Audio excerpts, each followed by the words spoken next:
Previous class जो अपनी हुई थी उसके अंदर अपन ने शेयर से रिगार्डिंग एंट्रीज वाइज बात की थी कि भाई जनरल एंट्रीज कैसे की जाए कि इंस्टॉलमेंट मेथड जब यूज़ किया जाता है तो एप्लीकेशन पे जो एंट्री होगी अपन ने बोला बैंक वाली एंट्री ऑलवेज पहले होगी एप्लीकेशन के टाइम पे, क्योंकि पैसा पहले आएगा और उसके बाद शेयर अलॉट किए जाएंगे। देन उसके बाद अलॉटमेंट के बाद से अपन ने देखा कि जैसे अलॉटमेंट स्टार्ट होगा वहाँ से बैंक वाली एंट्री बाद में रहेगी और पहले ड्यू करने की एंट्री रहेगी, क्योंकि अपन ने क्या बोला था कि जब तक ड्यू होगा नहीं तब तक पेमेंट होगा नहीं। तो जब तक पब्लिक से डिमांड नहीं की जाएगी, कंपनी बताएगी नहीं कि भाई अलॉटमेंट का पैसा इस डेट तक डिपॉजिट कराओ, तब तक पब्लिक को क्या पता चलेगा कि कब, शेयर होल्डर को क्या पता चलेगा कि कब पैसा जमा कराना है। तो हर चीज़ पहले ड्यू होगी एप्लीकेशन के बाद, तो अलॉटमेंट की ड्यू करने की एंट्री पहले रहेगी। तो अपन ने बोला जिस बात की एंट्री कर रहे हो उसको डेबिट कर लो। अलॉटमेंट ड्यू कर रहे हो आप तो share allotment to share capital. Then अपन ने बोला कि अगर सपोज पैसा आ रहा है तो बैंक टू शेयर अलॉटमेंट हो जाएगा। तो अपन सारी चीज़ें ये मान के चल रहे थे कि सारे शेयर होल्डर टाइमली आपको अमाउंट डिपॉजिट कर रहे हैं, टाइमली आपको पेमेंट कर रहे हैं। बट काफ़ी कंडीशंस ऐसी होती है जहाँ पर वो टाइमली पेमेंट नहीं करते हैं, शेयर होल्डर्स डेट चूक जाते हैं, ठीक है, डिफॉल्टर हो जाते हैं। तो उस टाइम पीरियड में जो अकाउंटिंग की जो अपनी टर्मिनोलॉजीज है उसमें इसको कॉल इन एरियर नाम रखा गया है कि जब शेयर होल्डर टाइमली अगर पेमेंट नहीं करता है तो वो जो अमाउंट ड्यू है उसको अपन कॉल इन एरियर अकाउंट से उसको एडजस्ट करेंगे। समझ में आ रही है बात सभी को? फिर उसके बाद अपन ने बोला कि अगर कॉल एरियर हो गया, अब सपोज समझो कि कोई शेयर होल्डर ऐसा भी तो हो सकता है कि जो बार बार इंस्टॉलमेंट पे उसको लगता है कि यार क्या मैं पेमेंट एक फर्स्ट कॉल होगी उसकी डेट आएगी, कंपनी बताएगी तब जमा कराऊंगा, सेकंड कॉल की डेट आएगी, तो उसमें हो सकता है मैं कहीं मिस कर जाऊँ, मेरे पास इतना टाइम नहीं है कि मैं इन सब चीज़ों का ध्यान रखूँ। तो उसको भी लगता है कि चलो एक साथ ही सारा पेमेंट कर दो, या अलॉटमेंट के टाइम पे उसने फर्स्ट कॉल सेकंड कॉल का पैसा भी दे दिया आपको, तो उस कंडीशन को अपन बोलेंगे call in advance. Call in advance मतलब पैसा एडवांस में आ गया है आपके पास, ठीक है। तो कॉल इन एडवांस की भी अपन को एंट्रीज करनी पड़ेगी वहाँ पर, उसके बारे में बात करेंगे। समझ में आ रही है बात सभी तक, यहाँ तक सभी को?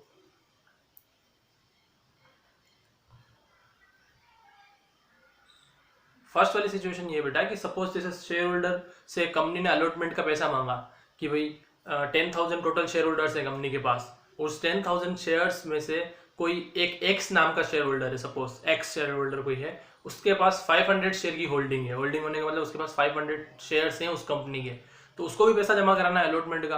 अब हो सकता है उस पर्टिकुलर जिस डेट को पेमेंट करना है उस डेट को वो पेमेंट करना भूल गया, या हो सकता है उसके पास पेमेंट नहीं रहा हो, कोई भी रीजन हो सकता है, उससे अपने को मतलब नहीं है। पर अपने को तो ये मतलब है कि अपना पैसा टाइम पे नहीं आया। जब टाइम पे पैसा अगर नहीं आया तो अपन उसको बोलेंगे कॉल इन एरियर, ठीक है। अब बेटा कुछ और अकाउंटिंग टर्मिनोलॉजीज के बारे में, शेयर अकाउंटिंग की जो टर्मिनोलॉजी उसके बारे में आपको जानना पड़ेगा, यहाँ पर थोड़ा ध्यान रखना पड़ेगा। क्वेश्चंस बनते हैं आपके बोर्ड के अंदर। एक आपका टर्म होता है मिनिमम सब्सक्रिप्शन, ठीक है, इसको ध्यान से समझना।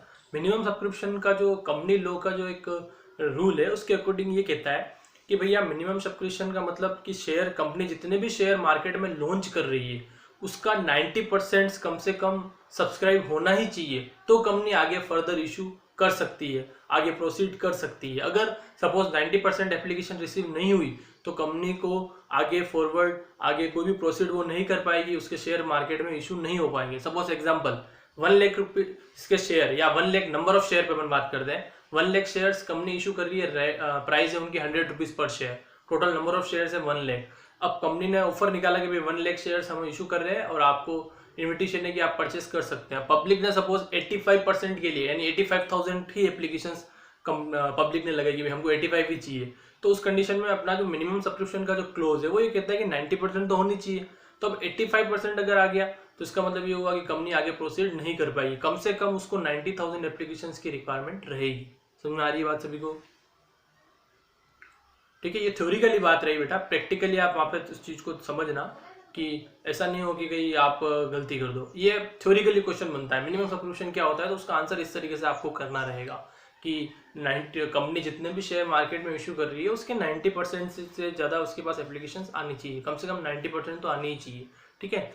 अब कंपनी की बेटा सीधी सी बात है कि कंपनी अगर इस तरीके का डिसीजन ले रही है तो कोई भी कंपनी रिस्क बियर नहीं करेगी, तो उस कंडीशन में वो क्या करती है, अंडर राइटर्स अपॉइंट करती है। ये अंडर राइटिंग कमीशन आगे आपको फिर से वर्ड आएगा तो मैं भी एक्सप्लेन कर रहा हूँ कि अंडर राइटर जो होते हैं वो क्या होते हैं कि आपके कंपनी के शेयर परचेस करने की गारंटी वो लेते हैं। मतलब ये कि अब उनको कमीशन मिलता है और आपकी कंपनी के शेयर सेल करवाते हैं, वो एजेंट होते हैं एक तरीके से, ठीक है। तो सारी कंपनीज अंडर राइटर अपॉइंट करके रखती है ताकि उनको कोई प्रॉब्लम नहीं आए, वो शेयर अब अगर सपोज वो अंडरराइटर अपॉइंट नहीं करे और एप्लीकेशन उसके 90% के इक्वल नहीं आए तो उनके शेयर तो मार्केट में इशू नहीं हो पाएंगे। और उन्होंने इतना जितना जो एडवर्टाइजमेंट पे जो एक्सपेंडिचर किया है, आईपीओ लॉन्च करने पे एक्सपेंडिचर किया है, बहुत सारी और चीजें उन्होंने की है, तो वो सब वेस्ट हो जाएगी।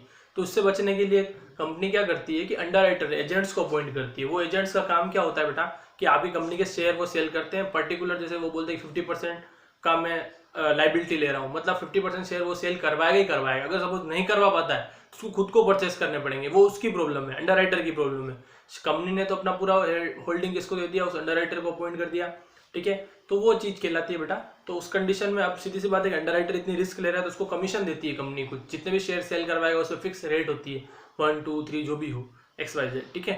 जिस रेट से कमीशन देना चाहे वो कमीशन उसको मिल जाएगा, वो सेल से आपके शेयर सेल कर देगा। समझ में आ रही है बात सभी को?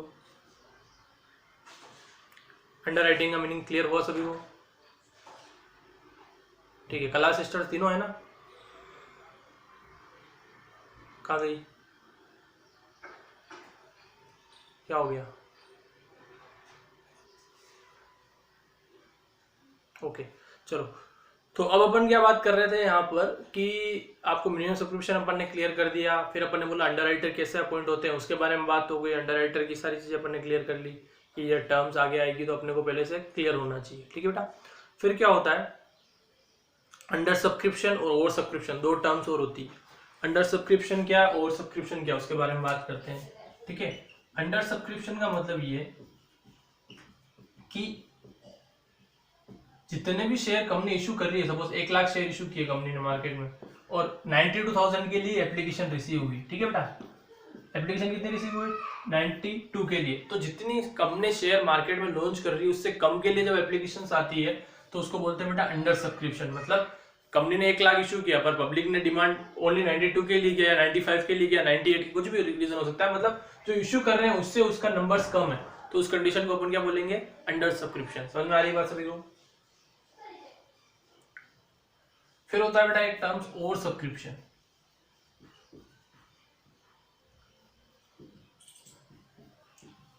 ओवर सब्सक्रिप्शन कंडीशन ये कहती है कि जितना कंपनी आपका मार्केट में शेयर इशू कर रही है उससे ज्यादा के लिए जब भी अप्लाई होता है तो उस कंडीशन को ओवर सब्सक्रिप्शन बोला जाता है। Suppose company 1 lakh share issue कर रही है, ठीक है बेटा, इशू 1 लाख कर रही है और पब्लिक ने जो है एप्लीकेशन जो लगाई वो ऑफर कर दी 2 लाख के लिए, 3 लाख के लिए, 4 लाख के लिए, कितनी भी हो सकती है, एक्स्ट्रा तो कितनी भी हो सकती है ना, क्या दिक्कत है उसमें। ये कंपनी सपोज आज एक रिलायंस एक कंपनी अपना शेयर नया शेयर निकालती है, सीधी सी बात है कि सबको पता है कि रिलायंस की बहुत ज्यादा ब्रांड वैल्यू है मार्केट में और अच्छा शेयर प्राइस अच्छा अर्न करके देती है वो कंपनी, रिलायबल कंपनी है, तो सीधी सी बात है हर कोई इन्वेस्ट करना चाहेगा, तो वहां पर उसके लिए ओवर सब्सक्रिप्शन हो सकता है। एप्पल कंपनी निकाले तो ओवर सब्सक्रिप्शन हो सकता है। मतलब जो बड़े बड़े ब्रांड्स है अपने आप को जिन्होंने स्टेब्लिश कर दिया है वो जब भी शेयर आईपीओ लॉन्च करेंगे, अपने शेयर लॉन्च करेंगे, तो सीधी सी बात है कि वहां पर ओवर सब्सक्रिप्शन की कंडीशन बनेगी। बट सपोज कोई नई कंपनी मार्केट में आई हो जिसके बारे में कोई जानता नहीं हो, वो शेयर अगर लॉन्च करेगी तो वहां पर उसको अंडर सब्सक्रिप्शन की कंडीशन से गुजरना पड़ेगा। समझ में आ रही है बात सभी को? तो ये सब चीजें होती है बेटा शेयर मार्केट के अंदर, जिसके अंदर अपन टर्म्स अपने को पता होना चाहिए। 3 टर्म्स मैंने अभी आपको क्लियर किए, minimum subscription, under subscription, over subscription. Minimum subscription का क्लोज ये कहता है कि भाई 90% से ज्यादा या 90% की इक्वल कम से कम एप्लीकेशन रिसीव होनी चाहिए, अगर नहीं होती है तो कंपनी आगे प्रोसीड नहीं कर पाएगी, वो मिनिमम सब्सक्रिप्शन का क्लोज हो गया। अंडर सब्सक्रिप्शन का मतलब अपने समझा कि कंपनी जितने शेयर इशू कर रही है उससे कम के लिए जब पब्लिक अप्लाई करती है तो वो कंडीशन अंडर सब्सक्रिप्शन होगी। फिर ओवर सब्सक्रिप्शन के लिए अपन बोला कि जितने अपन ने बोला उससे ज्यादा के लिए अगर एप्लीकेशन रिसीव हो रही है तो वो कंडीशन आपकी ओवर सब्सक्रिप्शन होगी। क्लियर है सभी को? कोई डाउट? चलो बहुत बढ़िया। अब अपन ये कह रहे हैं बेटा, ये तो टर्मिनोलॉजीज की बात हो गई, एरियर की बात कर ली, कोलिन एडवांस की बात कर ली, ये सारी चीजें अपन डिस्कस कर रहे हैं अभी। अब मैं आपको फर्स्ट ऑफ ऑल अब बेसिकली एंट्रीज में प्रीवियस क्लास में आपको सिखा चुका हूँ कैसे करनी है, उसमें एक इंपॉर्टेंट चीज और आपको बतानी है वो भी बता देता हूँ मैं। एक एग्जांपल लेते हैं, सपोज कंपनी है जो इशू कर रही है 50,000 shares at the rate of 100 rupees each, ठीक है। कंपनी कोई है जो 50,000 शेयर इशू कर रही है मार्केट में और उसकी एक शेयर की प्राइस 100 रुपीज है, नॉमिनल वैल्यू जिसको आप बोलते हैं, ओरिजिनल वैल्यू। अब कंपनी ये कह रही है भाई ये जो 100 रुपीज इशू कर रही है एट अ प्रीमियम ऑफ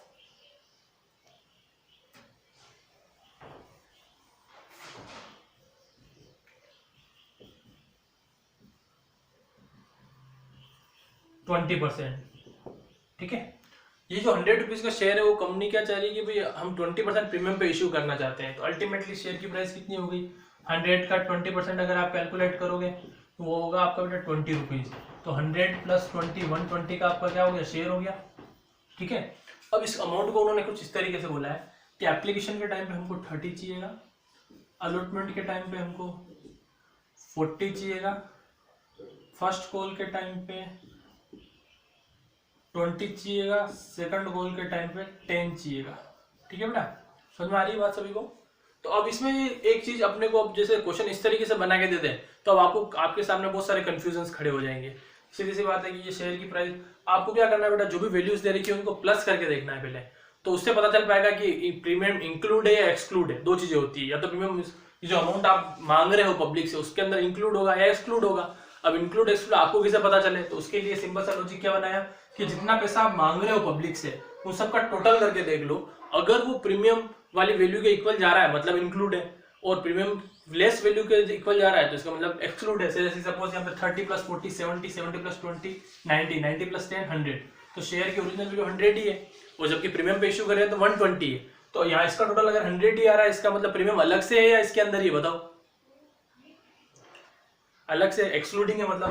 तो अब वहां पर आपके सामने क्वेश्चन ये बनता है कि हम प्रीमियम कब चार्ज करें, एप्लीकेशन पे करें, अलॉटमेंट पे करें, फर्स्ट कॉल पे करें, सेकंड कॉल पे करें। तो वहां पर बाय डिफॉल्ट ये रूल बनता है बेटा कि क्वेश्चन अगर आपको इन्फॉर्म करता है तो बहुत बढ़िया बात है, अगर क्वेश्चन इन्फॉर्म करना भूल जाता है या क्वेश्चन इन्फॉर्म नहीं करता है आपको, तो उस कंडीशन में बाय डिफॉल्ट अलॉटमेंट के टाइम पे आपको प्रीमियम चार्ज करना है, ये रूल है। ठीक है, तो अलॉटमेंट के टाइम पे आप 20% जो प्रीमियम है 20 रुपीज चार्ज कर लो, इसका मतलब अलॉटमेंट के टाइम पे आपको कितना रुपया जाएगा, टोटल 60। समझ में आ रही है बात सभी को।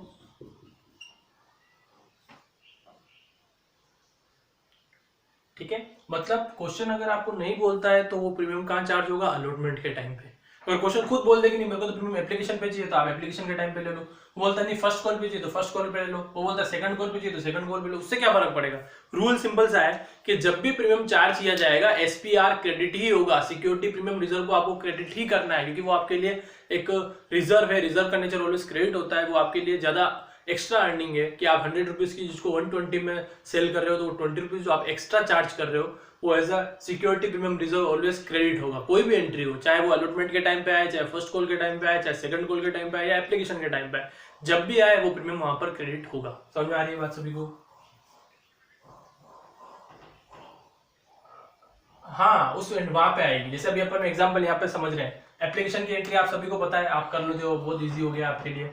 फर्स्ट एंट्री पैसा आने की होती है तो बैंक अकाउंट डेबिट होता है, किस बात का आ रहा है, एप्लीकेशन का, तो आप लिखते हो टू शेयर एप्लीकेशन, यही थी एंट्री।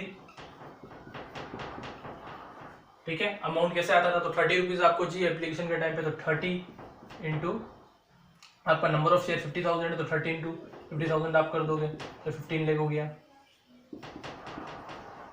फर्स्ट एंट्री में कोई डाउट किसी को। अब बात समझना बेटा कि सपोज अगर मैं इस क्वेश्चन में ये बोल दूं कि नहीं प्रीमियम मेरे को एप्लीकेशन पे चाहिए, तो यहाँ पर क्या होगा बेटा, यहाँ पर 30 प्लस 20 50, तो बैंक वाली जो एंट्री जब आप करोगे तो वहां पे अमाउंट आपको 50 के हिसाब से लेना है। समझ में आ रही है बात। क्या किया अपन ने कि एप्लीकेशन के टाइम पे अगर प्रीमियम चार्ज कर रहे हैं तो उसका मतलब ये हुआ कि 30 रुपीज तो शेयर का देना ही है और 20 रुपए प्रीमियम का देना है, तो पब्लिक को कितना पेमेंट करना पड़ेगा एप्लीकेशन के टाइम पे, 50 रुपीज। समझ में आ रही है बात।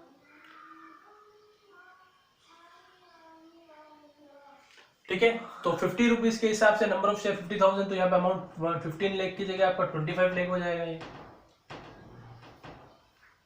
ठीक है, अब यहाँ पर प्रीमियम आपको नहीं लिखना है, बैंक वाली एंट्री में प्रीमियम नहीं आएगा, प्रीमियम आएगा जब उसको ट्रांसफर करेंगे तब, तो ये चीज ध्यान रखनी है आपको। नेक्स्ट एंट्री जब आप करोगे तो एंट्री बनेगी बेटा शेयर एप्लीकेशन अकाउंट डेबिट, ठीक है, टू शेयर कैपिटल का ट्रांसफर होता है, कैपिटल में होता है पैसा ट्रांसफर करने की एंट्री यही होती है। एप्लीकेशन इस एंट्री में क्रेडिट है तो वापस क्या हो जाएगा, डेबिट हो जाएगा, और कहां पे ट्रांसफर करना है, कैपिटल में, तो कैपिटल क्रेडिट हो जाएगा। और क्या चीज साथ में चार्ज हो रही है, एसपीआर, सिक्योरिटी प्रीमियम रिजर्व। ठीक है, अब अमाउंट कैसे फिट करना है, आप देखिए बेटा, एप्लीकेशन अगर 25 लाख से क्रेडिट है तो डेबिट भी 25 लाख से होगी वो। फिर बात आती है कैपिटल, कैपिटल के सामने हमेशा मैंने आपको क्या सिखाया बेटा, फेस वैल्यू आएगी। फेस वैल्यू का मतलब जो nominal value, nominal value share की कितनी है 100, ठीक है, पर यहाँ पे एप्लीकेशन के टाइम पे आप कितना मांग रहे हो, ओनली 30, तो फेस वैल्यू आपके लिए क्या हुई यहाँ पे भी 30, क्योंकि अपन टुकड़ों में पैसे ले रहे हैं ना, एक साथ तो ले नहीं रहे, तो फेस वैल्यू एप्लीकेशन पे जो एप्लीकेशन का पैसा जो चाहिए वो उसमें 20 रुपये तो प्रीमियम है, तो जो अपना कैपिटल का पैसा है वो कितना है 30, तो अपने को यहाँ पे 30 इंटू 50,000, ठीक है। तो 15 लाख तो आपका हो गया कैपिटल का पैसा, और 20 रुपीज आपने प्रीमियम के लिए चार्ज किए, तो प्रीमियम के सामने 20 इंटू 50,000 शेयर 10 लाख रुपए आपका हो गया प्रीमियम का। समझ में आ रही है बात सभी को? ठीक है। तो ये कंडीशंस होती है बेटा कि अगर एप्लीकेशन के टाइम पे आ जाए तो फर्स्ट एंट्री पैसा आने की आप नॉर्मल एंट्री जो करते हो टोटल अमाउंट से कर लो, जितना आप रिसीव कर रहे हो अमाउंट उस अमाउंट से वो एंट्री कर लो। और ट्रांसफर जब आप करोगे तो ट्रांसफर करते टाइम आपको ध्यान रखना है कि प्रीमियम वापस आपने प्रीमियम अगर चार्ज किया था एप्लीकेशन पे तो उसको ट्रांसफर वाली एंट्री में प्रीमियम को दिखाना जरूरी है अलग से, क्योंकि फिर अगर आप कैपिटल में पूरा 25 ट्रांसफर कर दोगे तो क्वेश्चन गलत हो जाएगा। तो एप्लीकेशन में 25 लाख डेबिट हुआ, कैपिटल के सामने उसकी फेस वैल्यू गई और प्रीमियम के सामने प्रीमियम वाली वैल्यू गई। समझ आ रही है बात सभी को? चलो अब अपन अलॉटमेंट की बात करते हैं। ये तो एप्लीकेशन की एंट्री होगी। अब सपोज मैं यही बोलूँ कि नहीं एप्लीकेशन पे प्रीमियम नहीं हो, अलॉटमेंट पे ही हो, तो कैसे बनेगी एंट्री? तो फिर से वापस सिंपल सा लॉजिक। अब अपने को ये पता है कि बैंक वाली एंट्री पहले नहीं होगी, अब तो पहले अपने को ड्यू करने की एंट्री करनी पड़ेगी, पैसा बाद में आएगा। तो अब जब ड्यू कर रहे हो तभी प्रीमियम आना चाहिए। तो share allotment account debit to share capital, ये तो नॉर्मल एंट्री होती है आपकी ड्यू करने की, ठीक है बेटा। अब इसके साथ आप प्रीमियम भी लेना चाह रहे हो तो 2 SPR यहाँ पे लगा दो, 2 सिक्योरिटी प्रीमियम रिजर्व, ठीक है। वापस अलॉटमेंट में आपको चाहिए 40 + 20 60, तो अलॉटमेंट के सामने आपको वैल्यू लेनी है 60 इंटू 50,000, तो 30 लाख हो जाएगा। फिर कैपिटल के सामने फेस वैल्यू, तो फेस वैल्यू इन दोनों में से 20 तो प्रीमियम अलग है, तो फेस वैल्यू कितनी हुई 40, तो अपने को यहाँ पे 40 लेना पड़ेगा बेटा। 40 इंटू 50 20 लाख ही हो गया, ठीक है। फिर उसके बाद रिजर्व 20 रुपीज है, तो 20 इंटू 50 10 लाख ये हो गया, तो हो गई आपकी 30 लाख से एंट्री। समझ में आ रही है बात सभी को? ये तो ड्यू करने की एंट्री हो गई। अब पैसा आने की एंट्री, नेक्स्ट एंट्री में जब पब्लिक पैसा डिपॉजिट करवाएगी तो उसकी एंट्री आपको पता ही है बेटा, बैंक डेबिट होगा, तो बैंक अकाउंट डेबिट कितने से डेबिट होगा, तो जितना पैसा आ रहा है, तो अलॉट किस बात का आ रहा है, अलॉटमेंट का, तो आप एंट्री क्या लिखोगे, bank account debit to share allotment. Amount आपका आ गया कितना, तो अलॉटमेंट के सामने 30 लाख रुपीज जमा कराएगी पब्लिक, तो पूरा 30 लाख रुपीज लेना है, ठीक है बेटा। क्लियर? चलो बहुत बढ़िया। तो ये टॉपिक्स इस तरीके से आपको कंप्लीट करने हैं। मेजरली जो आपको बात समझनी है वो यही है बेटा कि जब भी क्वेश्चन आपको अगर खुद से क्लियर करता है कि भाई प्रीमियम आपको फर्स्ट कॉल पे चार्ज करना है, प्रीमियम आपको अलॉटमेंट पे चार्ज करना है, प्रीमियम आपको एप्लीकेशन पे चार्ज करना है, या प्रीमियम आपको सेकंड कॉल पे चार्ज करना है, जब भी वो बोले तब अपने को उस एंट्री को ड्यू करने वाली जो एंट्री होती है उसके साथ में प्रीमियम ले लेना है, सिंपल सा, ठीक है। तो प्रीमियम हमेशा क्या होगा, रूल क्या बना, इशू करते टाइम प्रीमियम ऑलवेज क्या होगा, क्रेडिट होगा, ठीक है। क्लियर? ओके चलो, तो 1 मिनट होल्ड करना।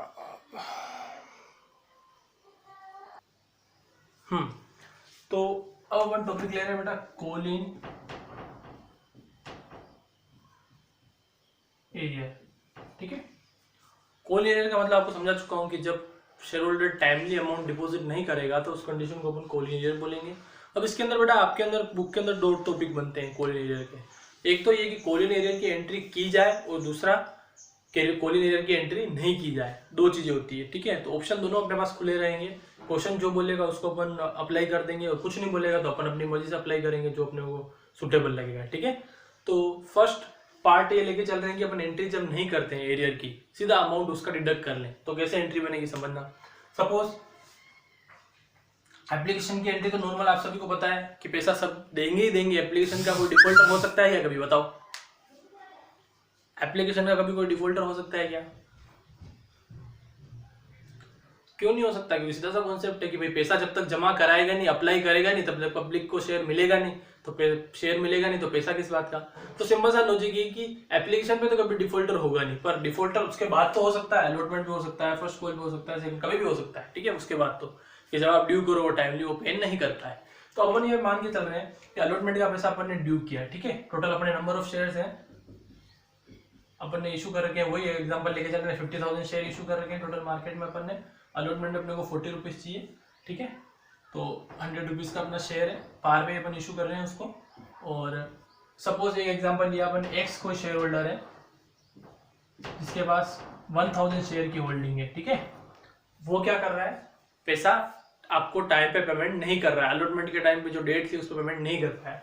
तो फर्स्ट बात तो ये बेटा कि मांगना तो सबसे पड़ेगा, तो ड्यू करने की एंट्री तो सबसे करेंगे। कोई ऐसा होगा क्या, मेरे को थोड़ी सपना आएगा कि भाई ये शेयर होल्डर मेरे को पैसा नहीं देगा तो मैं इससे पैसा नहीं मांगू, ऐसा तो होगा नहीं। मेरा तो मेरी ड्यूटी क्या बनती है कि मेरे को तो सबसे ड्यू करना है। सिंपल सा लॉजिक है कि स्कूल के अंदर अपन क्या करते हैं, कोई भी जैसे फीस की बात आती है कि भाई फी डिपॉजिट करवानी है, तो कॉमनली पूरी क्लास को सबको बोला जाता है कि भाई 10 आपकी ड्यू डेट है, उस डेट तक आपको सबको अपनी फी डिपॉजिट करवानी है, ठीक है। ऐसा थोड़ी है कि मुझे पता है कि उन पूरी क्लास में से 4 बच्चे ऐसे हैं जो पैसा जमा नहीं करेंगे तो मैं उनको नहीं बोलूँ, ऐसा होगा क्या। सिंपल सा कॉन्सेप्ट है कि मेरा ड्यूटी तो ये बनता है कि भाई मेरे को तो सबको ड्यू करना है, सबसे पैसा मांगना है मुझे। तो अब दे नहीं दे वो बात की बात है, पर फर्स्ट ऑफ ऑल मांगने की एंट्री तो सबसे करनी पड़ेगी। तो ड्यू करने की एंट्री जो अपन करेंगे बेटा, वो एंट्री इस तरीके से रहेगी, share allotment account debit to share capital. Amount कैसे आएगा, तो 40 रुपीज की आपको डिमांड है, 14 नंबर ऑफ अमाउंट हो गया 50,000 शेयर्स पे, ठीक है। तो ये अमाउंट आ गया आपका 20 लाख।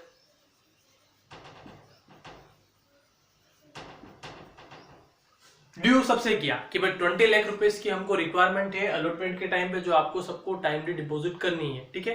कंपनी ने अपना काम कर लिया। अब बात आती है पब्लिक की, पब्लिक अब पैसा जमा कराना स्टार्ट कर रही है। तो फाइनली जो ड्यू डेट थी वो फिनिश हुई, तो पता चला कितना पैसा रिसीव हुआ।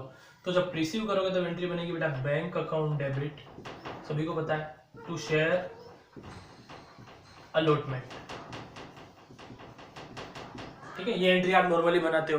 अब यहाँ पे अमाउंट वाइज आपको ये ध्यान रखना है कि फर्स्ट अपन ये लेके चल रहे हैं कि एरियर जब होगा और उसकी एंट्री नहीं की जाए तो टॉपिक क्या बनेगा, और अगर एंट्री की जाएगी तो टॉपिक क्या बनेगा। अपन फर्स्ट ये लेके चल रहे हैं कि एंट्री नहीं करेंगे हम, तो उस कंडीशन में यहाँ पे अपने को सिर्फ क्या चेक करना है कि एरियर कितना है, 1000 शेयर्स हैं एक्स के पास जो पैसा नहीं दे रहा है। तो अपन यहाँ पे इसी के नीचे वर्किंग बना लेंगे, कॉल इन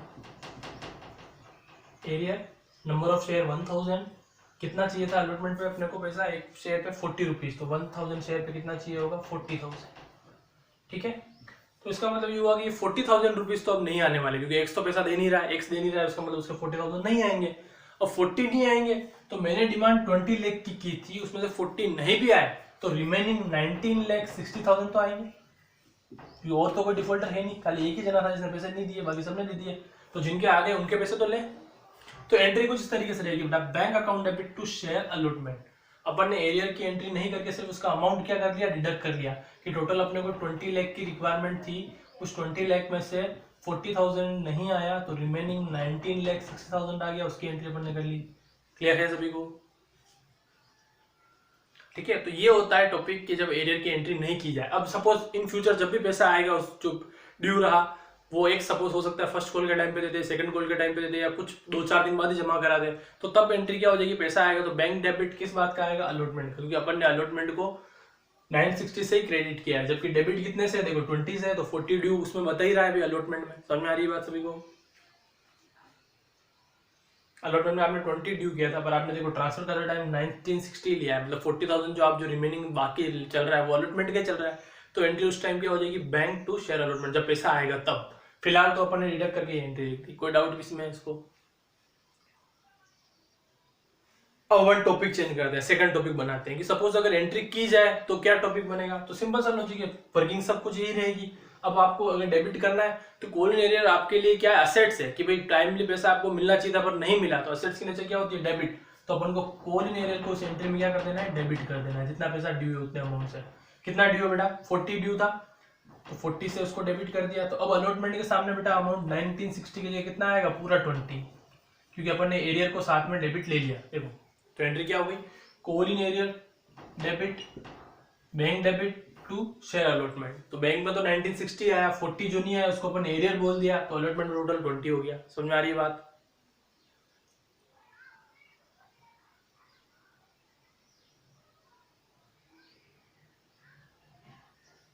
अब बेटा बात ये रही कि अब इन फ्यूचर जब वापस ये पैसा जब आ जाएगा एरियर का, तब एंट्री क्या होगी, तब एंट्री हो जाएगी बैंक टू कॉल एरियर, वापस कॉल एरियर क्या हो जाएगा, क्रेडिट हो जाएगा, क्योंकि अलॉटमेंट से तो अलॉटमेंट पूरा 20-20 इक्वल हो गया, तो पैसा जो बैलेंस जो ड्यू चल रहा है वो किसमें चल रहा है, एरियर में ही चल रहा है। तो अभी आपने एंट्री में एरियर को डेबिट लिखा है, जब उसका अमाउंट आप रिसीव कर लेंगे तो एंट्री बनेगी bank account debit to calling arrear, अगर वो पैसा आ जाता है बाद में तो, क्योंकि कॉलिंग एरियर यहाँ पर डेबिट है तो पैसा आते टाइम वापस वो क्रेडिट हो जाएगा और बैंक डेबिट हो जाएगा, तो कॉलिंग एरियर से कॉलिंग एरियर अपने आप ही कैंसिल हो जाएगा। समझ में आ रही है बात?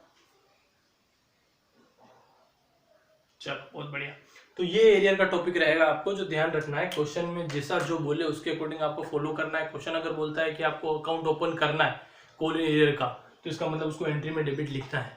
वो बोलता है कॉलिंग एरियर का अकाउंट ओपन नहीं करना है, तो अपन डायरेक्ट डिडक्ट करके माइनस करके एंट्री कर देंगे, एरियर को डेबिट नहीं करेंगे। और क्वेश्चन कुछ नहीं बोलता है तो मैं आपको सजेस्ट करूंगा बेटा कि फर्स्ट कंडीशन उसको एंट्री में मत लो, सिंपल सा उसको डायरेक्ट क्या कर दो, उसको लेस कर दो और एंट्री कर लो। क्लियर? चलो तो आज जो अपनी क्लास थी उसमें जो मेन चीजें अपने डिस्कस की सभी सारी चीजें, हाँ बेटा